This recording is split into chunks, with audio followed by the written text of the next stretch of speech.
Best of r/Tales from Tech Support episode 14. I work for a home security company as a chat customer service representative. We provide service to those who have technical difficulties with the equipment. Now to be fair, there is a little more pressure to help them to keep their home secure because it is security. If you are at all familiar with any technical knowledge, you know that with anything like this, it is not possible to do all the troubleshooting and service from our end alone. In other words, you may be paying the city for electricity, but you still have to pay for an electrician if your outlet has issues. That being said, you guys know that there are some people that don't understand this concept. Rep. Me. CX. Customer. While taking customers' chats, it is common for us to receive this enjoy smiling face with squinting eyes. Me. Welcome. How may I help you today? CX. My system is not working. Because they are vague. I can view from our backend what alerts they are seeing about their equipment on the main panel that it is connected to. Me. I see here that you have 5 low batteries and 1 camera is offline. Is it what you were needing assistance with today? CX. Yes, plus other issues. Me. Okay, I'm sorry about that. I will be happy to help get these fixed. Are you currently at home to do troubleshooting? CX. I am home, but I'm not doing troubleshooting and I want a technician. This has been an issue for 5 months and I'm a procrastinator, so I am only getting to this now. Either fix it or send a technician. Me. Sits there and wonders how they expect me to do basic troubleshooting without me at their house. X. I'm plugging it and plugging it back in. Okay, I can do a few steps from my end, but most likely it will not fix the issue. I can schedule a technician, but it will be $50 on your next bill. As far as services go, I think this is fairly reasonable. But what do I know? CX. I'm not paying for that. I pay a lot of money to you people. Fix it now. Goes on a long rant listing reasons why they can't and shouldn't change the batteries and fix the issues. Me. Goes through an equally long, if not longer, rant giving empathy and reasons why to fix it with me is a lot easier than paying for a technician. We also have a new policy that states if they complete the troubleshooting, the tech is free. At this time, the CX will do one or two things. They will either continue to refuse both to do the troubleshooting and pay the technician, or they will consent and do the troubleshooting. CX. Send me a tech for free. Me. What I wanted to say, no. Troubleshoot or go away and leave me in peace. What I actually said, I'm sorry as I stated before. Long rant again. CX. Send me a tech for free or get me your supervisor. Me. As I stated before. Another long rant with slightly different words. CX. I want to talk to your supervisor. What CX does not realize is that our supervisors will hold them to the same policy, but they might get a slightly higher credit. Me. Okay, I can go ahead and transfer you to them, but I do have to let you know they will say the exact same thing as I have been telling you. CX. I want to cancel this service. Me. Bye. I'm sorry to hear that. Let me transfer you to our cancellation services. CX. Thank you. What this customer does not understand is that when they cancel in the middle of their contract, they have to pay off their equipment loan and the rest of their contract length. This can be upwards of a couple thousand. What I wish I could say to those customers, because you did not want pay $50 or do 10 minutes of work to fix everything, you now will pay $5,000 or more to cancel. Good job. You're genius. You really showed me. Thank you. Next. So this obviously happened a long time ago, in a galaxy far far away. Big company, several buildings. So this one time we, 2 of us, had to walk over to a top VIP user, director. He said he's facing issues with Outlook. The conversation went down like this. D director, me, D. So yeah, I was thinking if you could set up a few rules in my Outlook client.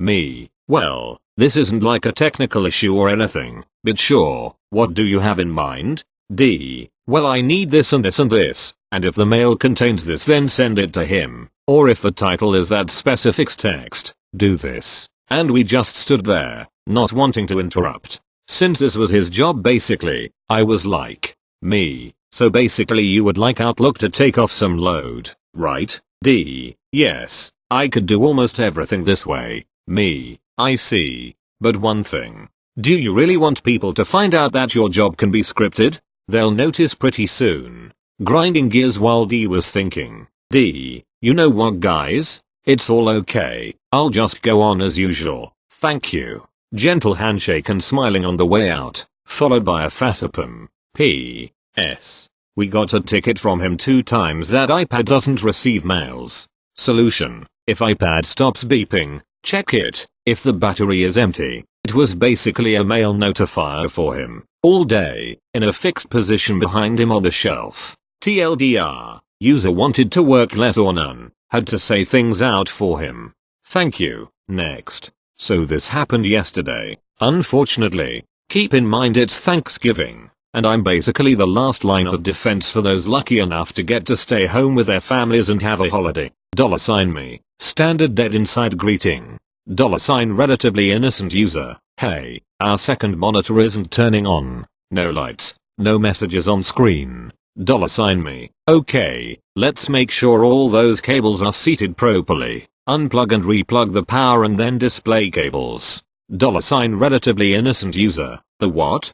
$me. Internal monologue. Oh goody, one of these calls. Good thing my end users just keep people alive for a living but has no idea what a power cable looks like. The power cables. Just trace the largest, likely black, cable on the back of the monitor to the power strip and unplug it, then plug it back in. $relatively innocent user. Still nothing after an appropriate length of time / scrambling noises. Ugh, so dusty. $me. Okay, what's the device id? I'll remote in and see if there's anything I can tell. Fast forward the story a bit. I can remote in, she can see me moving on the second screen, so I set it up to be the main screen and think, here's a fix for less than 18 hours. I'll throw the ticket over to the team that can fix it on site or at least check it out and see if the end user just doesn't know how to hit a source button or if it's an actually dead monitor. Some brain filtering of non-important information occurs during this conversation.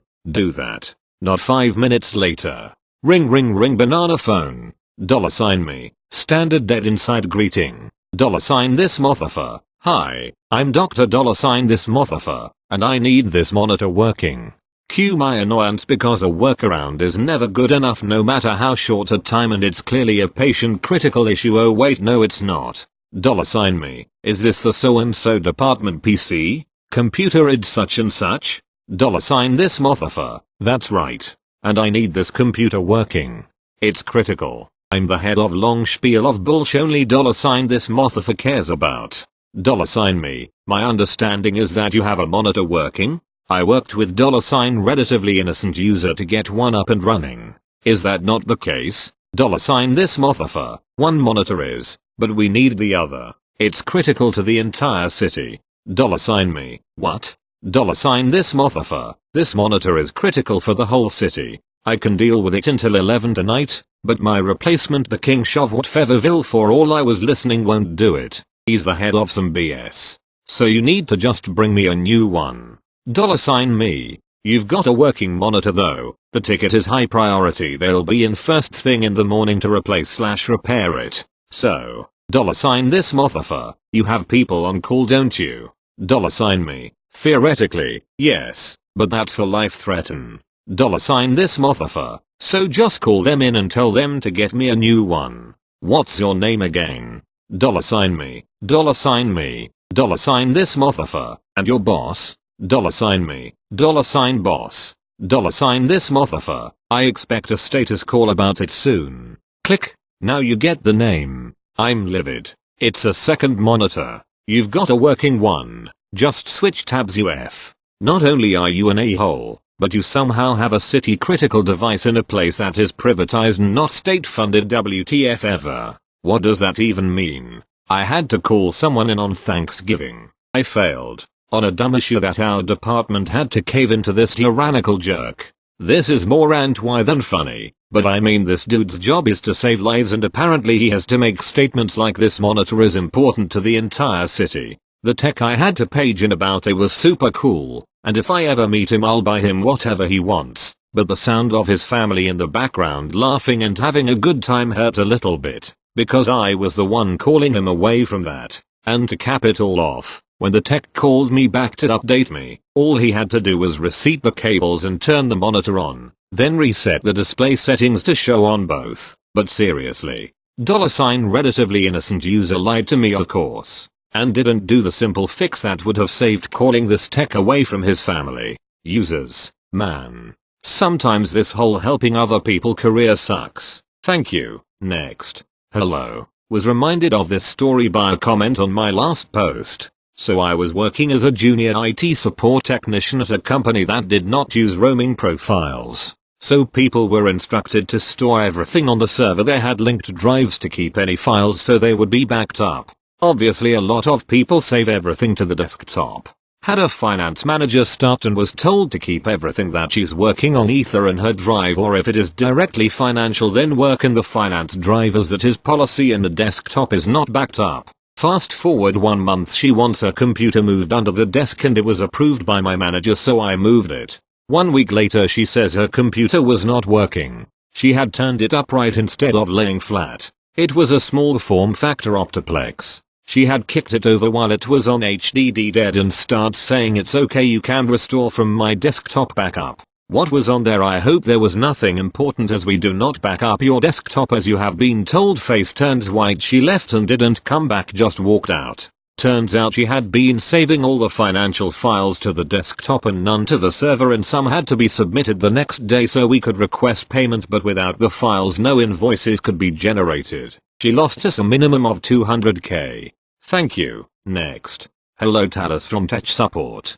I fix X-ray machines for a living and thought it would be interesting to share a few stories about my job. To set the scene, I just got done with a job at a site and made it home. Walked in the door and my phone buzzed with a service call at 5:30 p.m. on a Friday. I wasn't thrilled. I call the customer up, a customer that is still a thorn in my team's side, and ask what the issue is. They explain that their system is not working. The computer is on but the table and OTS, overhead X-ray tube suspension, has no power whatsoever. I ask if they have checked both emergency power off switches on the table to see if they had been accidentally pressed. This was a common occurrence. They explain that they had indeed checked them and they wanted me there ASAP. I explain that it will be an additional charge as they are not under contract and it is after normal hours. They say no problem, we are getting a PO, purchase order. So I hop in the man van and hightail it to the site. I arrive to a few frantic X-ray techs not too happy. They are doing everything in another room they hate.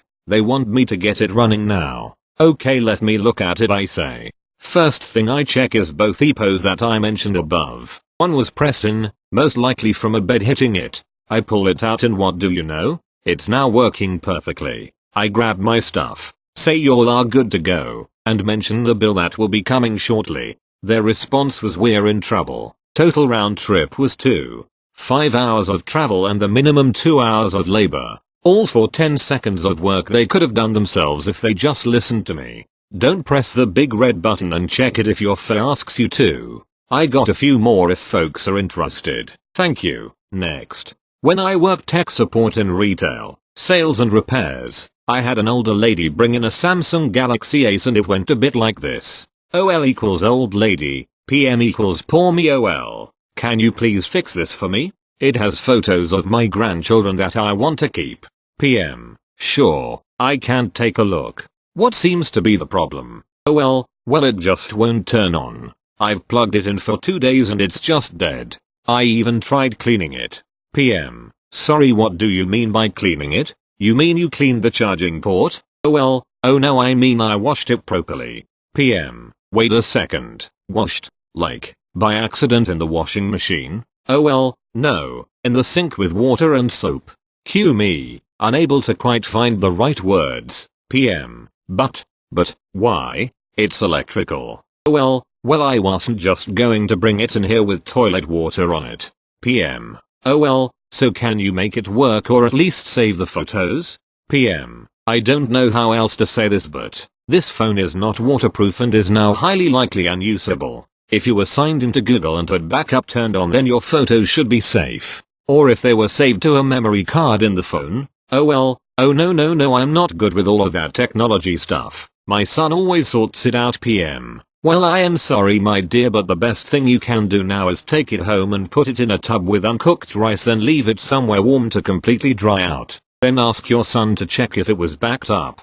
Took a few more minutes of convincing her that I could not rescue her phone that had been swimming twice, and she went on her way, never to be seen again. TL. Doctor lady wondered why her phone was dead. Turns out she dropped it in the toilet and washed it in the sink. Back up your photos, people. Thank you. Next. In my last post I mentioned that I am currently working on a project to update a bunch of computers to Windows 10. For the project I am given a list of computers that need to be updated. I then have to track down the registered user for the computer and contact them about the update. I contact most users by email, but if they don't respond I call them. Some people get really cranky and stress if I call them, but I just remind them that I've tried to reach them by mail and they wouldn't respond. It's also worth noting that sometimes computers turn out to have been scrapped and the office didn't go through a proper procedure, so it remained in the system anyway. One such user got 4 emails. All of them were sent, so the previous mails were visible below. I knew for a fact that he had been online several times since my first email to him. So eventually I started calling him. He ducked the first call. I waited a while and called again. This time he responded, but he was very stressed out and didn't have time to talk. He promised to call me in a few hours. To the surprise of nobody, he didn't. I called him again the next day. He, again, told me he was too busy to respond, and that he would call back again. Almost immediately after he hung up, I got a call from his manager. Manager, why are you disturbing my employee with all these phone calls? Me. We are currently running updates on all computers and there is a computer registered to him that is running Windows 7. I tried to reach him by mail, but I couldn't get a response. Manager, computer? He doesn't have a computer. Me. Oh, I guess it's been scrapped then. Manager, no, he has never had a computer. He has no need of one. Me. Okay. Weird that someone assigned a computer to him then. Is there any other computer around? Manager, no, nobody has a computer. We are truck drivers. Why would we need a computer? Me, I don't know. Sorry, I am just going by the information I've been given. But if that's the case, sorry for the interruption. Have a manager, interrupting. We don't need computers to drive trucks. Not yet, chuckling to himself because that was apparently very funny. Me, yes, that's true. Well, have manager. Interrupting again. Yeah, so none of us have a computer. He seemed completely oblivious to the fact that I had tried to end the call 2 times now, but I decided to be extra sure about the computer. Me, so you haven't seen a computer named 69420 somewhere? Obviously not the computer's actual name. Manager, nope. There aren't any computers at all around here. Me, okay, well then. Have a manager. I mean, we do have one computer, but that's a shared computer. We had now magically gone from no computers to one computer. It was progress. Me, what's the name of that computer? It's listed with a label on top. Manager, it's 69420. He read each number without even hesitating a second. So he was clearly by the computer as we spoke. Me, so 69420? Manager, no. 69420. It's worth noting that the numbers are written out in full like 69,420, and I added the extra 0 to make it funnier to read. It's really just 4 numbers.